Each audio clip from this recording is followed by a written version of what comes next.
नमस्कार, आप देख रहे हैं प्राइम न्यूज और मैं हूं आपके साथ मोनिका गुप्ता। उत्तराखंड प्राइम में आपको दिखाएंगे उत्तराखंड की तमाम अहम और बड़ी खबरें। अक्सर अपने बयानों और कारनामों के चलते सुर्खियों में रहने वाले खानपुर से विधायक प्रणब सिंह चैंपियन की हनक कम नहीं हो पा रही है। अपनी इसी हनक के चलते 13 महीने पहले बीजेपी ने उन्हें 6 साल के लिए निष्कासित कर दिया था, लेकिन सोमवार को माफी मांगने पर बीजेपी में उनकी दोबारा वापसी हो गई। पार्टी में शामिल होते ही चैंपियन अपने उसी रंग रूप में दोबारा नजर आए जिसके लिए वो जाने जाते हैं। विधायक चैंपियन का जो ताजा वीडियो सामने आया है वो आपको हम दिखा रहे हैं। उसमें वो बंदूकों से लैस समर्थकों के साथ अपनी गाड़ियों में घूमते दिखाई दे रहे हैं। कोरोना काल में नियमों का उल्लंघन कर दर्जनों गाड़ियों के काफिले में जश्न मना रहे कुंवर प्रणब सिंह चैंपियन का वीडियो फिर से विवादों में आ गया है। रुड़की की ये तस्वीरें फिर विवादों में आए हैं। विधायक चैंपियन बीजेपी में वापसी का जश्न मनाया जा रहा है और बंदूकों से लैस समर्थकों संग निकाला गया काफिला। 1 साल बाद चैंपियन की बीजेपी में वापसी हुई, लेकिन वापसी के बाद एक बार फिर वही रंग रूप नजर आ रहा है। उसी रंग ढंग में नजर आ रहे हैं प्रणब सिंह चैंपियन। तो ये तस्वीरें आप दिखा रहे हैं, 3 तस्वीरें आपको दिखा रहे हैं। 2019 का चैंपियन आपको दिखा रहे हैं। इन्हीं तस्वीरों के वजह से विवादों में आए थे प्रणब सिंह चैंपियन और आप देख सकते हैं तस्वीर में किस तरीके से हथियारों से लैस नजर आ रहे हैं और डांस कर रहे हैं। दूसरी तस्वीर आप देख रहे हैं, एक बार फिर से बीजेपी के हुए हैं चैंपियन और जश्न मनाया जा रहा है। कोरोना काल है, ऐसे में कोरोना के जो प्रोटोकॉल्स हैं उनकी धज्जियां उड़ाई जा रही हैं। तीसरी तस्वीर में आप देख रहे हैं 2020 का चैंपियन किस तरीके से उसी रंग ढंग में नजर आ रहा है और अपने काफिले के साथ वही जो रंग ढंग था पहले चैंपियन का, 2019 का जो चैंपियन नजर आ रहा था वही अब 2020 में भी नजर आ रहा है। तो बीजेपी में वापसी का जश्न मना रहे बाहुबली की ये तस्वीर आपको दिखा रहे हैं। कोरोना काल में कोरोना प्रोटोकॉल्स की धज्जियां किस तरह उड़ाई जा रही हैं ये आप देख रहे हैं।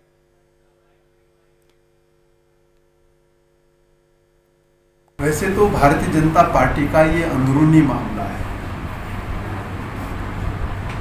लेकिन भारतीय जनता पार्टी के लोगों ने ही, प्रदेश अध्यक्ष ने ही जो है चैंपियन को कारण बताओ नोटिस दिया।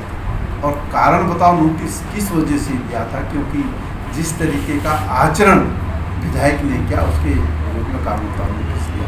कारण बताओ नोटिस का जवाब भी विधायक ने दे दिया और उससे जो है भारतीय जनता पार्टी संतुष्ट नहीं थी और उन्होंने 6 वर्ष के लिए उनका निलंबित किया। उत्तराखंड के परिप्रेक्ष्य में उन्होंने जो टिप्पणी की, जिस तरीके से अनर्गल बयानबाजी की, उत्तराखंड के लोगों ने उसमें कड़ा विरोध भी जताया, नाराजगी भी। इसलिए उस समय उनको जो है 6 वर्ष के लिए निष्कासित कर दिया। अब भगत जी ने जो है ऐसा कौन सा थर्मामीटर बना दिया कि क्या नाम चैंपियन जी के लगाया, उन्होंने देख रहे तो सारी चीज़ें ठीक हैं। अब वो शराब भी नहीं पीते हैं। अगर ऐसी बात उन्होंने कही है तो अभी तो कहते हैं ना वो बेचारे बहुत दूरगामी वाले हैं ना, वो दशरथ का पाठ करते हैं, रामलीला में होना हो। क्या करेंगे? विपक्ष को तो कुछ ना कुछ कहना ही होता है, कोई ना कोई मसला चाहिए, इसलिए उनको कहना है। भारतीय जनता पार्टी का जहाँ तक सवाल है, भारतीय जनता पार्टी की प्रदेश स्तर पर एक कोर कमेटी है जिसमें केंद्रीय नेतृत्व भी रहता है। उन सब ने मिलकर उसके 1 साल के आचरण को देखते हुए निर्णय लिया है। एक बार मौका दिया जाए, ऐसा उसने भी रिक्वेस्ट किया था, लिख के भी माफ़ी मांगी थी और परसों प्रेस के दौरान भी उसने अपनी गलती के लिए माफ़ी मांगी है। एक बार मौका दिया है, कभी कभी आदमी से गलत हो जाता है तो एक बार उसको चांस देना चाहिए, नहीं तो बिगड़ता चला जाता है। तो एक बार मौका दिया है, उसकी क्षमा यातना उसने मांगी तो उसके आधार पर दिया है।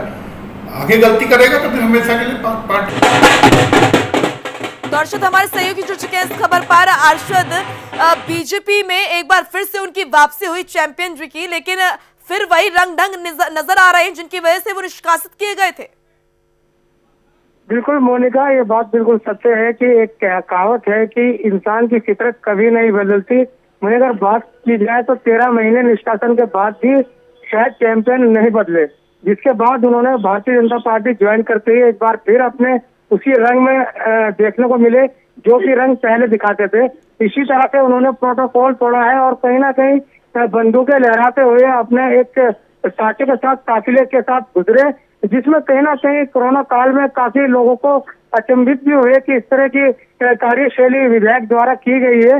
वहीं अगर बात की जाए तो पहले भी ये इसी तरह के विवादों में घिरे रहे, समय समय पर इनके वीडियो भी वायरल होते रहे, तो कहीं ना कहीं अपनी शैली से नहीं सुधर पाए और इस बार फिर उन्होंने वही अपने रंग ढंग दिखाने शुरू कर दिए हैं। बिल्कुल अर्शद, सिर्फ बंदूक लहराने वाली बात नहीं है, यहाँ पर देखा जा रहा है कोरोना काल में कोरोना के जो तमाम प्रोटोकॉल है उनका भी यहाँ पर उल्लंघन हो रहा है। किस तरीके से जो जश्न मनाया जा रहा है, कितनी भीड़ भाड़ वहाँ पर है, वो भी देखने को मिल रही है। बिल्कुल, कहीं ना कहीं भारतीय जनता पार्टी या पुलिस प्रशासन को इस बात को भी संज्ञान में लेना जरूरी होगा, क्योंकि जहां पूर्व सीएम हरीश रावत पर और उनके साथियों पर मुकदमा कर दिया जाता है प्रोटोकॉल और सोशल डिस्टेंसिंग को लेकर, तो वहीं भारतीय जनता पार्टी के नेताओं पर इस तरह की कभी कोई कमान नहीं कसी जाती। तो कहीं ना कहीं बड़ा सवाल भी सरकार और प्रशासन पर उठकर खड़ा होता है कि क्या कांग्रेस या अन्य पार्टी उनको नजर आती है, भारतीय जनता पार्टी में इस तरह की कोई खामी इन लोगों को नजर नहीं आती। तो कहीं ना कहीं ये भी एक बड़ा सवाल बनकर खड़ा होता है। वहीं चैंपियन की अगर बात की जाए तो पहले भी ये विवादों में घिरे रहे हैं, कहीं ना कहीं इनकी वीडियो वायरल होती रही है। उसके बाद ही जो है भारतीय जनता पार्टी सरकार ने उनको निष्कासित किया था और उसके बाद फिर 2022 के चुनाव के चलते उससे पहले ही इन्होंने एक बार फिर इन्हें वापसी ली है, पर वापस होने के बाद भी चैंपियन जो है अपनी आदतों से सुधर नहीं पा रहे हैं। जी बिल्कुल, और अर्शद आपने सुना भी होगा जब प्रतिक्रियाएं आ रही हैं यहाँ पे कांग्रेस की तरफ से कहा जा रहा है कि अब कहीं ना कहीं बीजेपी में नेताओं के टोटे हो गए हैं, इसीलिए इस तरह के नेताओं की वापसी कराई जा रही, तो वहीं बीजेपी की तरफ से सफाई दी जा रही है कि एक बार सुधरने को का हर किसी को मौका देना चाहिए। बिल्कुल मोनिका, मैं जहाँ तक समझते हैं कि कहीं ना कहीं भारतीय जनता पार्टी की मजबूरी रही, क्योंकि 4 बार के खानपुर विधानसभा से विधायक रहे हैं और 2022 का चुनाव करीब है। भारतीय जनता पार्टी में कोई ऐसा चेहरा शायद पार्टी को नजर नहीं आया, इसीलिए इन्होंने कुंवर पन्ना सिंह चैंपियन को दोबारा वापसी का रास्ता दिखाया है और कहीं ना कहीं इन पर फिर 2022 का चुनाव ये लड़ना चाहती है और इनके ऊपर ही जो खानपुर विधानसभा सीट का दारोमदार टिका है, इसी बात को समझकर दोबारा से इन्हें पार्टी ज्वाइन कराई गई है। बिल्कुल अर्शद, और देखना होगा कि विपक्ष के इस मुद्दे पर वार पर अब सरकार किस तरीके से अपने आप को डिफेंड करेगी। बहुत बहुत शुक्रिया आपका तमाम महत्वपूर्ण जानकारी देने के लिए। वहीं डोईवाला में मुख्यमंत्री त्रिवेंद्र सिंह रावत के ड्रीम प्रोजेक्ट सूर्यधार झील का पर्यटन मंत्री सतपाल महाराज ने निरीक्षण किया। इस दौरान सतपाल महाराज ने काम का जायजा लिया और काम में तेजी लाने के लिए अधिकारियों को निर्देश भी दिए। साथ ही सतपाल महाराज ने स्थानीय लोगों की समस्याओं को भी सुना। पर्यटन मंत्री सतपाल महाराज ने कहा कि सूर्यधार बांध बनने से पर्यटन को बढ़ावा मिलेगा, जिससे स्थानीय लोगों के साथ प्रदेश की आर्थिक स्थिति में सुधार भी आएगा। तो डोईवाला की ये तस्वीरें आप देख रहे हैं। सतपाल महाराज ने सूर्यधार झील का निरीक्षण किया और उनके साथ तमाम अधिकारी भी मौजूद है। अधिकारियों को काम में तेजी लाने के दिशा निर्देश भी यहाँ पर सतपाल महाराज द्वारा दिए गए। पर्यटन मंत्री ने स्थानीय लोगों की समस्याएं सुनी और सीएम रावत का ड्रीम प्रोजेक्ट ये सूर्यधार झील माना जाता है, जिसको लेकर पर्यटन मंत्री सतपाल महाराज ने निरीक्षण किया और अधिकारियों को तेजी लाने के इस काम में निर्देश दिए। तो डोईवाला की तस्वीर आपको दिखा रहे हैं। सीएम रावत का ड्रीम प्रोजेक्ट है सूर्यधार झील। सतपाल महाराज, पर्यटन मंत्री सतपाल महाराज ने सूर्यधार झील का निरीक्षण किया, अधिकारियों को काम में तेजी लाने के निर्देश दिए और तस्वीरें आप देख रहे हैं, निरीक्षण करते हुए दिखा रहे हैं पर्यटन मंत्री सतपाल महाराज को। मुख्यमंत्री जी का ड्रीम प्रोजेक्ट है और ये कम लागत में बनना चाहिए, क्योंकि ऐसी उन्होंने घोषणा की। ये इसका विड्थ बढ़ गई, इसका मतलब इन्होंने डिटेलिंग में डिटेल जो कॉन्सेप्ट था वो ला नहीं पाए, इसका मौका मुआयना नहीं किया, इसका पूरी प्लानिंग नहीं बन पाई। ये उनकी तरफ से बहुत बड़ी है और यहाँ के लोगों का ये है कि हमारे गांव की सड़क बने, उसके लिए भी हम प्रयासरत रहेंगे, कार्रवाई गतिमान करेंगे। और उसके साथ साथ टूरिज्म में ये चाहते हैं कि यहाँ मंदिर भी है, वो टूरिज्म में आए, तो वो सब लाने का हम प्रयास करेंगे ताकि स्थानीय लोगों को रोजगार मिले, यहाँ के बच्चों को काम मिले, रोजगार मिले। तो हमारे सहयोगी अशोक कुमार अग्रवाल इस पर जुड़ चुके हैं। अशोक, पर्यटन मंत्री सतपाल महाराज सूर्यधार झील का निरीक्षण करने पहुंचे, क्या कुछ इस दौरान देखा गया? बिल्कुल, देखिए मोनिका, आज पर्यटन मंत्री हैं सतपाल महाराज, वो यहाँ पहुंचे हैं सूर्यधार झील का निरीक्षण करने के लिए। और क्योंकि सब लोग जानते हैं कि जो सूर्यधार झील है वो मुख्यमंत्री का ड्रीम प्रोजेक्ट है और एक तय समय सीमा इसलिए तय की गई थी जो कि ये बनके तैयार हो जाना था, लेकिन कोरोना के कारण कहीं ना कहीं इसमें डिले हुआ है। हालांकि मुख्यमंत्री कई बार खुद आ चुके हैं यहाँ पर, डीएम भी इसका निरीक्षण कर चुके हैं। आज सतपाल महाराज पहुंचे इसी क्रम में, उन्होंने जो ये झील का निर्माण है उसको देखा, जानकारी अधिकारियों से ली कि कितनी इसमें लागत है। ये हालांकि लागत को लेकर थोड़ा सा सतपाल महाराज जी यहाँ पे नाराज दिखाई दिए। उन्होंने कहा कि जब शुरू में इसका डीपीआर बना था तो इसकी लागत जो है 50 करोड़ रुपए की गई थी तय, लेकिन अब जब ये बन रही है, बन के तैयार है लगभग, तो इसमें 64 करोड़ रुपए की लागत आएगी। तो कहीं ना कहीं जो 14 करोड़ बढ़ा है तो अधिकारियों की इसमें कमी दिखाई दे रही है, क्योंकि मुख्यमंत्री का प्रोजेक्ट है, भारत सरकार की ये योजना भी थी, कहीं ना कहीं से कम लागत में बन के तैयार होना था, लेकिन यहाँ पर ऐसा नहीं हुआ। अधिकारियों की के स्तर से इसमें कहीं ना कहीं कुछ गड़बड़ है, तो जिससे आज सतपाल महाराज नाराज दिखाई दिए। साथ ही उन्होंने अधिकारियों से जवाब भी मांगा है कि ये आखिर कीमत कैसे बढ़ गई, आप इसका बताएं। इसके अलावा उन्होंने कहा कि पर्यटन की अपार संभावना इस झील को देखते हुए यहाँ पर है, उसके लिए प्रयास करेगी सरकार, लगातार कर भी रही है। सड़क बनाने की उन्होंने मांग की है, तमाम जो ग्राम प्रधान थे उनसे मुलाकात की है। इसके अलावा तमाम क्षेत्र के लोग थे जो जन प्रतिनिधि के रूप में यहाँ सतपाल महाराज जी से मिले हैं, उन्होंने तमाम तरह की डिमांडें रखी हैं। अभी भी सतपाल महाराज इस समय गेस्ट हाउस में है, वो लोगों से मिल रहे हैं, समस्याएं लोगों की सुन रहे हैं। तो हम कह सकते हैं कि आज जब महाराज जी इस भोगपुर के क्षेत्र में पहुंचे हैं तो लोगों में उत्साह है, क्योंकि पर्यटन मंत्री बिल्कुल अपने स्तर से सारी समस्याओं के निपटारे की बात कर रहे हैं। आगे क्योंकि पर्यटन के रूप में इस झील का विकास होगा, उसको देखते हुए भी सतपाल महाराज अपनी तमाम योजनाएं गिना रहे हैं। जी बिल्कुल राजकुमार, आप वहां पर फील्ड पर रहते हैं, आपने देखा होगा क्योंकि पर्यटन मंत्री खुद वहां गए हैं निरीक्षण के लिए, तो ऐसे में उन्होंने अधिकारियों को निर्देश भी दिए कि काम में गति लाई जाए। क्या लगता है, क्या आपको जानकारी मिल पाई है, कब तक कंप्लीट हो पाएगा ये पूरा काम? देखिए, सिंचाई विभाग के तमाम अधिकारी यहाँ पर पहुंचे हैं और उन्होंने जो सतपाल महाराज है, पर्यटन मंत्री हैं, उन्हें विश्वास दिलाया कि 1 महीने के अंदर इस जो झील का निर्माण पूरा कर लिया जाएगा। हालांकि बारिश के चलते थोड़ी सी यहाँ पर परेशानी हुई है। इसके अलावा क्योंकि सब जानते हैं कि मुख्यमंत्री का ड्रीम प्रोजेक्ट है, तो इसलिए ये इसकी जो गति है वो काफी ज्यादा तेज है। हालांकि 1 महीने के अंदर इस योजना का लाभ जनता को मिलने लग जाएगा। पानी के साथ सिंचाई का कहीं ना कहीं इसका फायदा लोगों को होगा, तो उसको देखते हुए हम कह सकते हैं कि क्षेत्र दोवाला क्षेत्र के लिए एक बहुत बड़ी योजना है जो कि कुछ ही दिनों में जो है मूर्त रूप लेने वाली है। तो सतपाल महाराज ने सभी अधिकारियों से बिल्कुल दिशा निर्देश अधिकारी को दिए हैं कि आप समय सीमा के अंदर गुणवत्ता का ध्यान रखते हुए इस झील का निर्माण पूरा करें, ताकि लोगों को जल्दी से जल्दी इसका लाभ मिल सके। जी चलिए, बहुत बहुत शुक्रिया आपका तमाम महत्वपूर्ण जानकारी देने के लिए राजकुमार।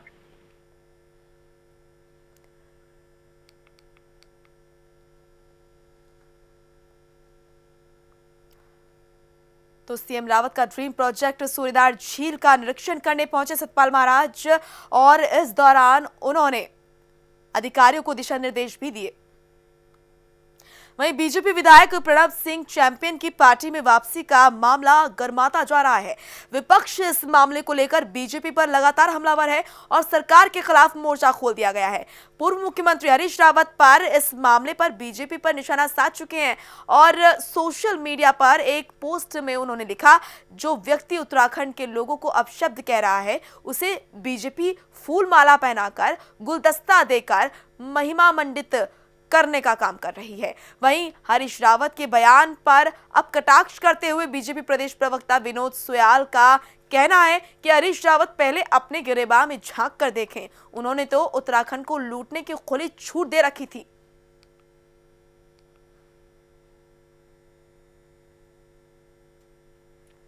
तो चैंपियन की बीजेपी में वापसी पर अब सियासत जो है वो तेज होती हुई नजर आ रही है। आपको बता दें कि विपक्षी पार्टियों ने बीजेपी के खिलाफ मोर्चा खोल दिया है। पूर्व सीएम हरीश रावत ने भी बीजेपी पर निशाना साधा। हरीश रावत की पोस्ट पर बीजेपी का भी अब पलटवार सामने आया है। हरीश रावत ने प्रदेश को लुटवाने का काम किया है, ये कहना है हरीश रावत का। अब ऐसे में आपको बता दें कि बीजेपी ने भी पलटवार करते हुए कहा है कि हरीश रावत ने अपनी समय में अपनी सरकार में जिस तरीके से लूटमार प्रदेश में मचवाई थी वो भी सभी के सामने है। हरीश रावत जी अपने चाल चलन और चरित्र को नहीं देख रहे हैं। जब उत्तराखंड राज्य के अंदर वो 5-5 करोड़ में विधायकों को खरीद रहे थे और जब ये कहते थे जितना लूटना है उतना लूट लो, और इतनी छोटी बात पर वो चैंपियन साहब ने माफ़ी मांग ली है और भारतीय जनता पार्टी ने भी उन्हें भारतीय जनता पार्टी में वो सम्मिलित हो गए। अब इस पर आगे किसी तरह की कोई वो नहीं है। जहाँ तक लोग उनके प्रदर्शन की बात कर रहे हैं, वो प्रदर्शन नहीं कर रहे थे। उनके क्षेत्र के लोग, क्योंकि उनके क्षेत्र के लोगों का उनके प्रति प्रेम है, इसलिए वो अपनी गाड़ी की छत के ऊपर खड़े होकर लोगों का अभिवादन कर रहे थे। इसको मुझे लगता है बेवजह तुल दिया जा रहा है। जहाँ तक रही महेश नेगी की बात, महेश नेगी जो हमारे विधायक हैं, हम क्योंकि हम लोकतांत्रिक व्यवस्था में विश्वास रखने वाले, कानून में आस्था रखने वाले लोग हैं। कानून अपना काम कर रहा है, तब तक उनकी गर्दन, किसी गर्दन नहीं काटी जा सकती जब तक कि उन पर कोई आरोप सिद्ध नहीं हो सकता है। भारतीय जनता पार्टी ने पहले दिन से कहा है अगर उन पर आरोप सिद्ध होगा तो उन पर कड़ी कार्रवाई की जाएगी। तो वहीं हरिद्वार में कोरोना के बढ़ते मामले को लेकर लोग खौफ के साए में जी रहे हैं। वहीं आपको बता दें कि हर की पौड़ी के पास आज व्यापारियों ने डमरू बजाकर स्वास्थ्य विभाग को जगाने का काम किया। व्यापारियों का कहना है कि जिले में कोरोना के मामले लगातार बढ़ रहे हैं, लेकिन स्वास्थ्य विभाग सोया हुआ है। ये तस्वीर आपको दिखा रहे हैं हरिद्वार की, किस तरीके से व्यापारियों में रोष जो है वो नजर आ रहा है और डमरू बजाकर प्रशासन को जगाने का यहाँ पर प्रयास किया जा रहा है व्यापारियों द्वारा।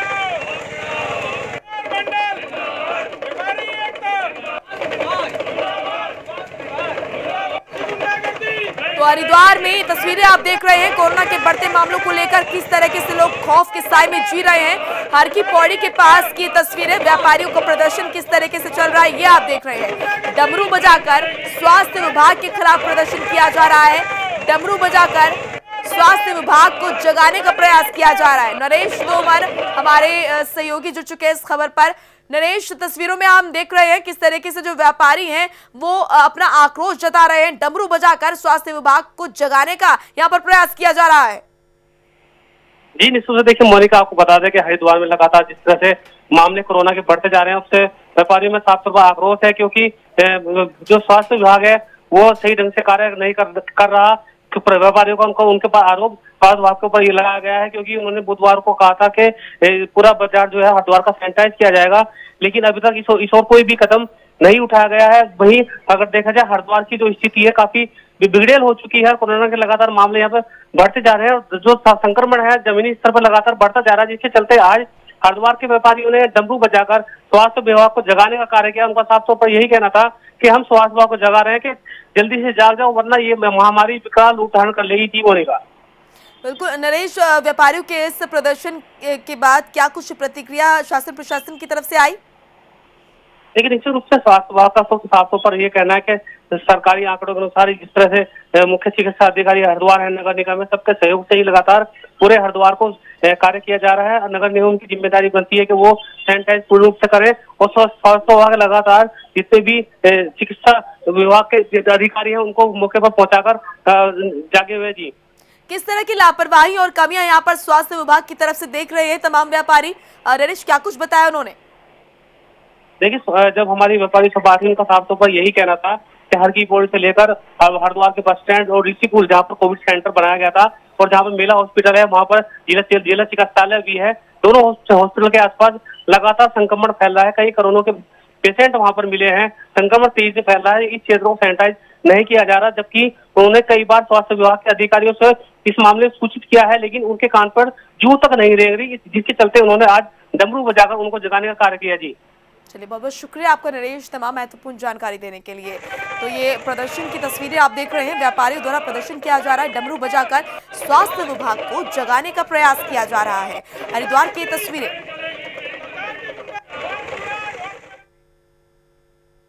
तो वहीं उत्तराखंड के सीमांत तहसील जोशीमठ समेत ज्यादातर क्षेत्रों में ई डिस्ट्रिक्ट सेवाएं ठप है, जिससे लोगों के जरूरी दस्तावेज नहीं बन पा रहे हैं और छात्रों को एडमिशन के लिए परेशानी का सामना करना पड़ रहा है। बताया यह जा रहा है कि ई डिस्ट्रिक्ट सेवा की साइट कहीं 14 दिन से तो कहीं 1 सप्ताह से बंद चल रही हैं। वहीं जिम्मेदार अधिकारियों का कहना है कि आला अधिकारियों को अव्यवस्था के बारे में बताया जा चुका है, लेकिन इस मामले में उनकी कोई सुनवाई नहीं हो रही है।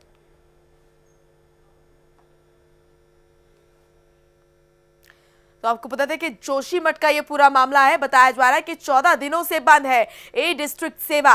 लोगों को दस्तावेज बनवाने में काफी परेशानी हो रही है। छात्रों को अगर बात करें तो छात्रों को एडमिशन के लिए भी नहीं मिल रहे हैं प्रमाण पत्र। तो ऐसे में लगातार शिकायतें आ रही हैं और यहाँ पर सेवाएं बहाल नहीं कराई जा रही हैं। कहाँ दिक्कत है, कहाँ समस्या है, इसका समस्या का समाधान निकालने की कोशिश यहाँ पर नहीं की जा रही है। जोशीमठ में 14 दिनों से बंद है ई डिस्ट्रिक्ट सेवा। लगातार लोग शिकायत कर रहे हैं, लेकिन बावजूद इसके इस पर किसी भी तरह का कोई संज्ञान नहीं लिया गया शासन प्रशासन की तरफ से।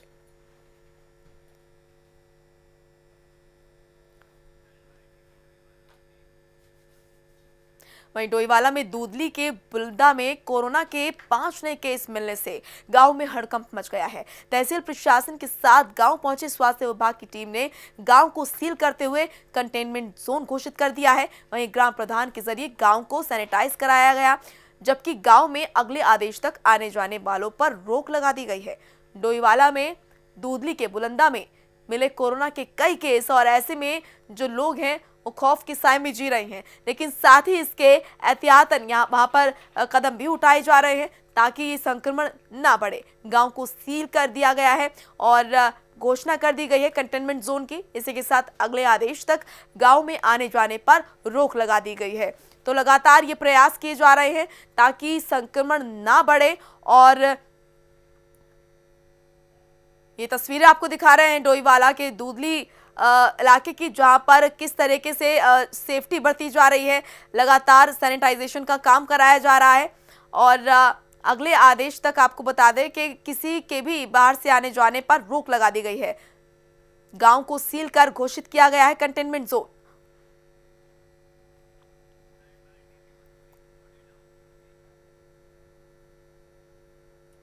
वहीं मसूरी में कोरोना संक्रमण रुकने का नाम नहीं ले रहा है। 24 घंटे के भीतर इलाके में कई लोग कोरोना संक्रमित पाए गए हैं। हैप्पी वैली में एक ही परिवार के 4 लोगों में कोरोना की पुष्टि होने से इलाके में हड़कंप मच गया है, जबकि दूसरे इलाके में भी कोरोना कई लोगों को अपनी चपेट में ले चुका है। इसी के साथ आपको बता दें कि मसूरी में कोरोना संक्रमण बढ़ने से जहां लोगों में दहशत का माहौल है, वहीं प्रशासन की चिंताएं भी बढ़ गई हैं। वहीं संक्रमितों को इलाज के लिए अस्पताल भेजा गया है। मसूरी में कोरोना का कहर नहीं थम रहा है। मसूरी में एक दिन में कोरोना के कई केस सामने आ रहे हैं। एक ही परिवार के 4 लोगों में कोरोना की पुष्टि हुई है। तो लगातार आपको बता रहे हैं कि क्या कुछ हालात उत्तराखंड में कोरोना के चलते बने हुए हैं। सुनील सोनकर हमारे सहयोगी जुड़ चुके हैं इस खबर पर। सुनील, मसूरी में क्या कुछ हालात इस वक्त बने हुए हैं? 4 लोगों को कोरोना पॉजिटिव पाया गया है। 4 लोगों में एक ही परिवार के हैं।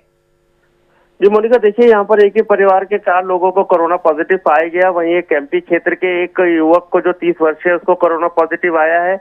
वहीं बाला इंसान का एक 65 वर्षीय जो वृद्ध है उनको कोरोना पॉजिटिव आया है। लगातार यहाँ पर कोरोना संक्रमण के जो केसेज है वो लगातार बढ़ रहे हैं। पिछले 3 या 4 दिनों में यहाँ पर 15 लोगों कोरोना संक्रमित पाए गए हैं और इससे कहीं ना कहीं हड़कंप यहाँ पर स्वास्थ्य विभाग में मचा हुआ है कि क्योंकि पहले पूरा कंट्रोल थी स्थिति, परंतु 3-4 दिन से देखा जा रहा है कि जो कोरोना संक्रमण है वो लगातार यहाँ पर बढ़ रहा है। इसको लेकर प्रशासन और पुलिस लगातार मॉनिटरिंग कर रहे हैं और कोशिश कर रही है कि सोशल डिस्टेंसिंग के साथ मास्क भी पहना जाए।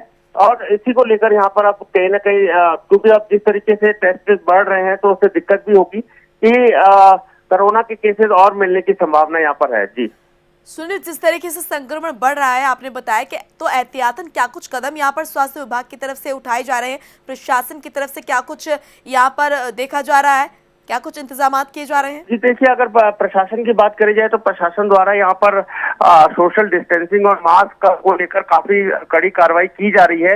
वहीं अगर बात करी जाए सरकार के द्वारा, क्योंकि यहाँ पर पर्यटन उद्योग को पूरी तरीके से खोल दिया गया है, तो ऐसे में पर्यटक जो है वो लगातार यहाँ पर पहुंच रहे हैं। और ये भी एक कारण हो सकता है क्योंकि जो यहाँ पर 72 घंटे पहले का कोविड टेस्ट की बात कर रहे हैं और बाहर से जो कोविड टेस्ट करा कर आ रहे हैं उसकी कितनी उसकी मान्यता है या कितना वो सही है, इस पे एक बहुत बड़ा प्रश्न चिन्ह यहाँ पर लग रहा है। इसी को लेकर अब कहीं ना कहीं प्रशासन इस पर भी काम कर रहा है कि इन टेस्ट जो रिपोर्ट आ रही है उनकी सच्चाई को भी देख लिया जाए। जी सुनील, क्या मुख्य कारण यही माना जा रहा है कि जो बाहर से लोग आ रहे हैं उन्हीं की वजह से संक्रमण फैल रहा है? देखिए, ये कहना तो नहीं होगा कि बाहर से जो लोग आ रहे हैं उनसे संक्रमण फैल रहा है, क्योंकि जिस तरीके से ये क्योंकि जो 4 एक ही परिवार से आए हैं, क्योंकि वो कोविड-19 के यहाँ पर मसूरी इंचार्ज थे, तो ऐसा हो सकता है कि किसी संक्रमित मरीज के संपर्क में वो आ गए हों और तब उनके संपर्क में आए, उनके परिवार को भी हो गया है। परंतु जो 2-3 केसेज आए उनकी ट्रैवल हिस्ट्री बिल्कुल भी नहीं है। ऐसे में ये माना जा रहा है कि अगर मसूरी में कम्युनिटी स्प्रेड होता है तो एक बहुत बड़ा खतरे की घंटी है और इसी को लेकर कहीं ना कहीं प्रशासन अब मंथन कर रहा है कि किस तरीके से इस संक्रमण को रोका जा सके और जिस तरीके से मसूरी पहले कोरोना फ्री थी उस तरीके से बनाया जा सके। जी सुनील, क्या कुछ बड़ी चूक मानी जाए यहाँ पर प्रशासन और शासन की तरफ से कि संक्रमण जो है वो बढ़ता ही जा रहा है?